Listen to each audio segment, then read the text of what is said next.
So I wanted to talk about the Krate OTF knives here.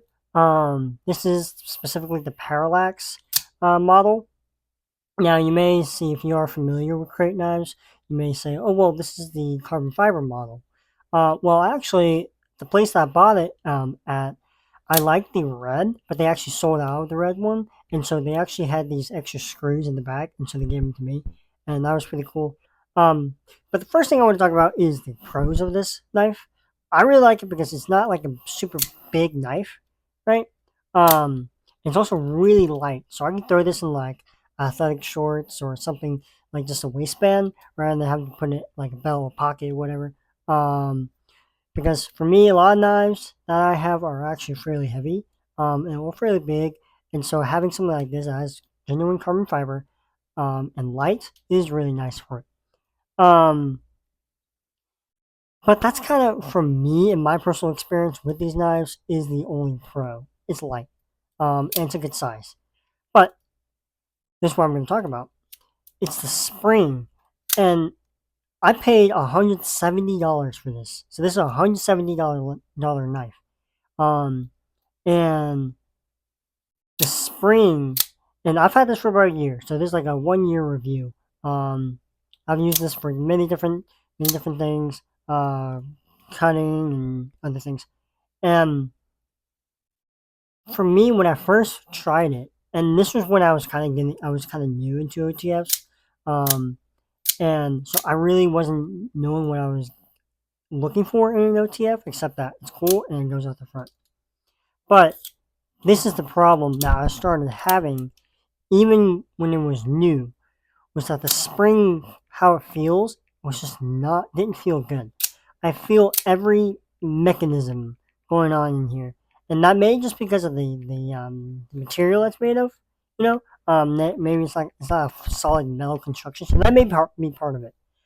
However, for me, it just felt sluggish. And it feels sluggish.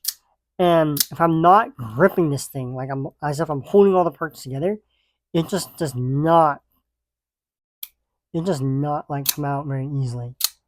Um and especially when I'm trying to, let's see, so I go up and then I cannot retract this thing.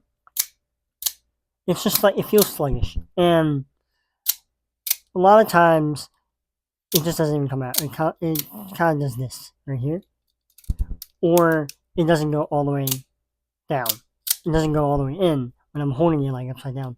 And for me, that was just a big issue that I was kind of gambling every single time I was opening this thing, because I didn't know if it was like gonna come out or even go in. See, and the other issue that I saw was a big issue, and they didn't tell me this when I was buying it. I don't know if this was designed like this, but this is the only point where it's sharp is right here at the top. The point. It's a spear point, but the rest of it is not sharp at all. And I've tried sharpening it myself multiple times, whetstone, and a lot of different ways. And I even gave it to a buddy of mine who's a much larger, bigger knife guy than I am. And he went home, took it home, and actually tried to sharpen it. And you actually see the the marks on it of him trying to sharpen it. And this thing still not sharp whatsoever. Um, I don't know if that was the design of this, because I have other spear point knives and they're sharp on the edges. I don't know if this is this a design thing.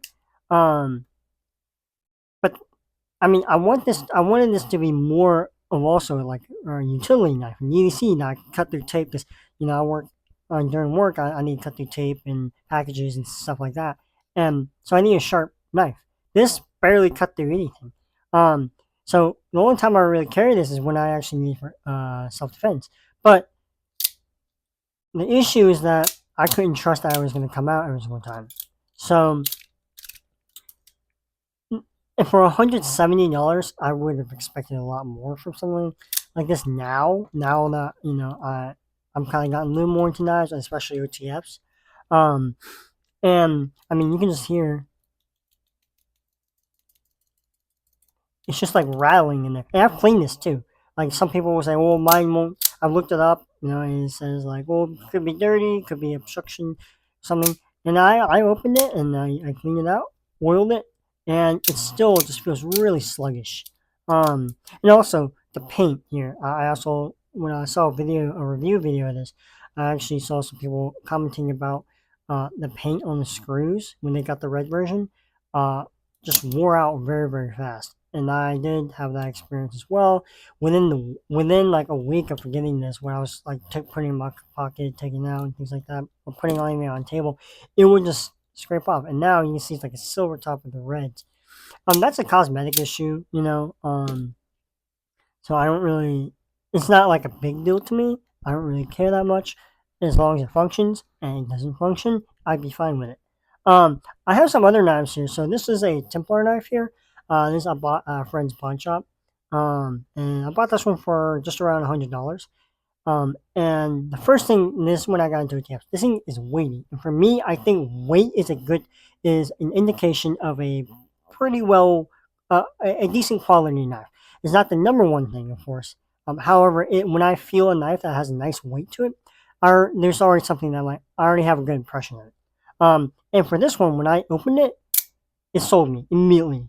And it was just because it felt solid. It felt it was coming in, out, very solid, and there wasn't anything fidgety going on with the spring. With this, whenever I open it, I feel like there's just something going on in there. This one, smooth, no problem. And so this one replaced it for a little bit, and I still carry this one. It's got the serrations on the side, but then it's also got sharp ends here. And this is sharp out of the box too. This was not sharp out of the box, and I really cannot get this thing sharp. Point, still very pointy and very nice and hefty, so I can have some weight behind it. And I used this one for a while. I still use it. And the finish, yeah, again, it's not great, but honestly, I don't really care. I think it has a nice little, especially when it matches the Punisher logo. Kind of has a rugged look to it, and yeah, this is a nice one. So that was $100. So $7 less. You're already getting a better quality than this one. Now, yes, it is a lot heavier, and so yeah, I'm not going to put this in the athletic shorts or casual wear. But that's a small price to pay for something far better quality. The other one I bought, this one I found at some other like corner store. This is an FPS tactical knife, and it's also pretty weighty. It's about the same weight as this one right here, the Templar knife. And this one I also felt solid spring right there. Now it has that weird little like spring ring, but I don't really care that much. But it's solid. The blade was incredibly sharp. I think this is the sharpest of all the ones out here. And I also like this blade type too, the Tanto blade. I think it feels like I can get a little bit more pressure behind a cut. And this one, solid. It's weighty, but also the finish here, I don't know what kind of finish it has, but it hasn't rubbed off. This is rubbed off maybe because it's matte, and so they have a different little coating with it. But this thing is solid, and this is the one I carry right now. And this, I paid $45 for this. $45 for this, and already has a better sturdy build, and a nicer blade, sharper blade, and better spring. I've never had either of these fall off the spring or fall off the track by just doing this. And you shouldn't have an OTF that is doing that, especially a $170 knife that you can't get sharp. Yeah, I mean, I would honestly like this is also my only Krate knife, so I already like for me, if I already have a knife like this, that's like feels like it's almost like issues from the factory. That's a problem. And yeah, they have a warranty, but I mean, I feel like these type of issues, especially when it comes to an OTF that is known for its spring, its spring build, mechanism. I mean, spring mechanism. You shouldn't have those major like glaring issues with a knife like this. But you knew, and also the blade. This is literally only good for stabbing, and it's only good for stabbing if you manage to get it out and get lucky enough for it to come out without falling off the track. Well, I mean, let me know what y'all think about. If y'all have one, let me know what y'all think about it. If you had any issues like this, or if you've had a flawless, maybe I just got a bad batch. There's always companies out there, many companies that just have a bad product. And so just let me know.